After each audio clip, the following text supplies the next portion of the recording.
Hey everyone, so I wanted to show you today how to, in Adobe Photoshop on the iPad, take an object and take it out of its background.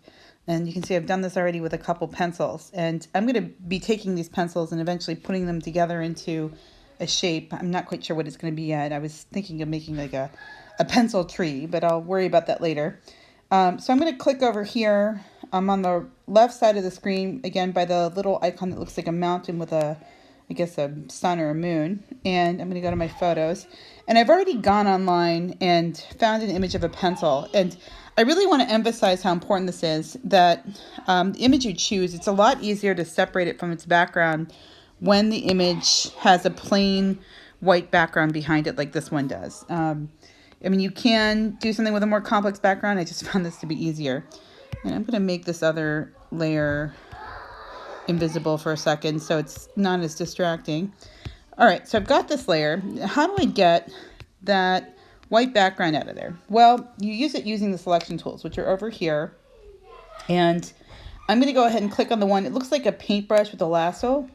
And when I grab that and I start drawing, it's so interesting. It finds the edges of where the subject is against the background.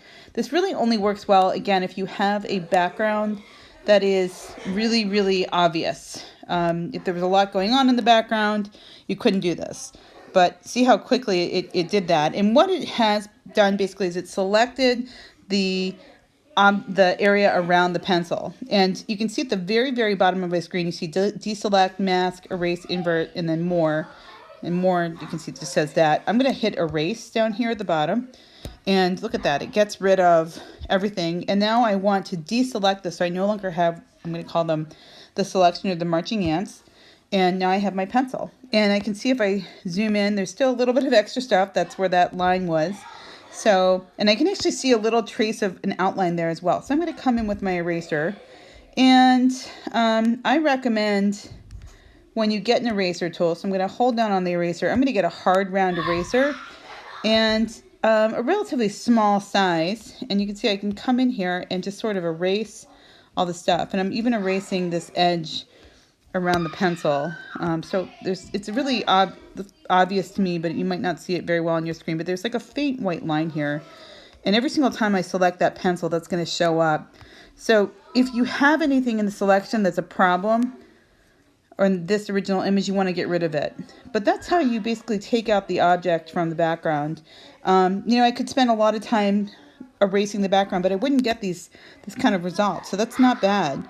And that's basically what you're going to do, is find an object and take out that background, and you've got that pencil. And now that I have that, just to give you a preview, I'm going to be taking these and probably making a couple copies. And again, moving this object around, shrinking it down maybe, and maybe rotating it, who knows. And all of a sudden, look, it's a pencil tree. I'm starting to make branches.